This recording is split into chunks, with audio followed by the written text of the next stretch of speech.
ये कहानी एक छोटे शहर के बिजली विभाग के कर्मचारी विनय की है। विनय एक ईमानदार और मेहनती व्यक्ति था जो अपनी जिम्मेदारी पूरी तरह से निभाता था। एक रात जब पूरी कॉलोनी अंधेरे में डूब गई, विनय को फोन आया कि बिजली का ट्रांसफार्मर खराब हो गया है और उसे तुरंत फॉल्ट को ठीक करने के लिए भेजा गया है। ट्रांसफार्मर शहर के बाहर एक सुनसान इलाके में स्थित था जो अक्सर रात के समय बहुत डरावना लगता था। विनय ने सोचा कि यह बस एक सामान्य मरम्मत का काम होगा, जैसा कि वह पहले कई बार कर चुका था। लेकिन उस रात कुछ अलग ही था। वह अकेला ही उस क्षेत्र में काम करने के लिए जाने वाला था। कॉलोनी में ज्यादातर लोग पहले ही सो चुके थे और शहर का बाकी हिस्सा अंधेरे में डूबा हुआ था। जैसे ही विनय ने अपनी बाइक स्टार्ट की और ट्रांसफार्मर स्टेशन की ओर रवाना हुआ, वह महसूस करने लगा कि हवा में कुछ अजीब था। यह रात सामान्य से बहुत ठंडी और खामोश थी। वह जैसे जैसे उस सुनसान रास्ते पर बढ़ रहा था, उसे हर तरफ सन्नाटा ही सन्नाटा महसूस हो रहा था। रास्ते के दोनों ओर घने पेड़ थे जिनकी शाखाएं हवा में इधर उधर लहरा रही थीं, जैसे वे किसी अज्ञात भय से कांप रहे हों। विनय ने अपनी गति तेज कर दी क्योंकि उसे महसूस हो रहा था कि कुछ ठीक नहीं है। जब वो ट्रांसफार्मर स्टेशन के पास पहुंचा तो अंधेरे में उसका दिल तेज तेज धड़क रहा था। ट्रांसफार्मर स्टेशन का गेट हमेशा बंद रहता था, लेकिन उस रात गेट आधा खुला हुआ था। उसे अंदर से कुछ हलचल महसूस हुई। वह घबराते हुए धीरे धीरे गेट के पास गया और अंदर झांका।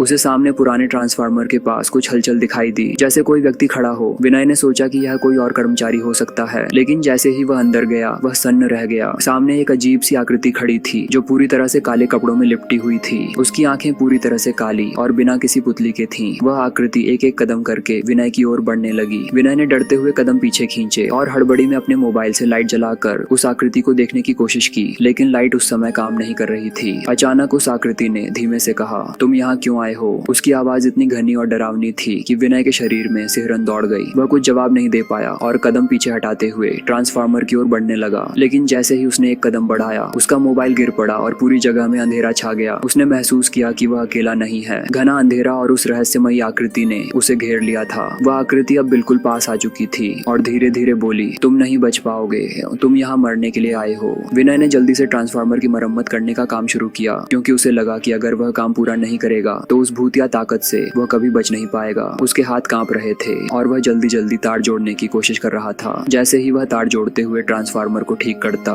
उसे एक ठंडी और सड़ी हुई हवा का एहसास हुआ जो उसके चेहरे से होकर गुजर रही थी। अचानक बिजली का एक बड़ा झटका हुआ और पूरे इलाके में तेज लाइट चमकने लगी। वह आकृति तुरंत गायब हो गई और चारों ओर रोशनी फैल गई। जैसे ही रोशनी आई, विनय को एक अजीब एहसास हुआ कि वह जो देख रहा था वह सच में नहीं था। ट्रांसफार्मर सही था और कोई भी डरावनी आकृति नहीं थी। लेकिन उसके मन में एक सवाल था, क्या वह सब केवल उसकी कल्पना थी या फिर वह सच में किसी भूतिया ताकत से सामना कर चुका था? विनय ने तुरंत ट्रांसफार्मर स्टेशन का गेट बंद किया और वापस अपनी बाइक पर चढ़कर घर लौट आया। पूरी रात वह यह सोचता रहा कि वह क्या देख चुका था। उसके मन में यह सवाल गूंजता रहा, क्या वह सब सच था या फिर यह सिर्फ उसकी मानसिक स्थिति का नतीजा था? लेकिन अगले दिन जब वह फिर से उसी ट्रांसफार्मर स्टेशन पर गया तो उसने देखा कि वहाँ के पास एक पुरानी कब्र थी जिस पर कुछ पुराने नाम और तारीखें लिखी थीं। तारीखों में एक तारीख थी जो बहुत पुरानी थी और वह तारीख कुछ साल पहले के एक हादसे से मेल खाती थी जिसमें उसी क्षेत्र के एक कर्मचारी की मौत हो गई थी। विनय अब समझ गया था कि उस क्षेत्र में किसी कर्मचारी की आत्मा भटक रही थी जो अपनी मौत के बाद भी वहीं कहीं अटका हुआ था। वह आत्मा अब किसी को उस स्टेशन के पास आते देखकर डराती थी, क्योंकि उसकी आत्मा को शांति नहीं मिली थी। विनय ने वह ट्रांसफार्मर स्टेशन छोड़ दिया और किसी दूसरे स्थान पर काम करने की योजना बनाई और उस रात के बाद उसने कभी भी अकेले रात में उस इलाके में जाने की हिम्मत नहीं की।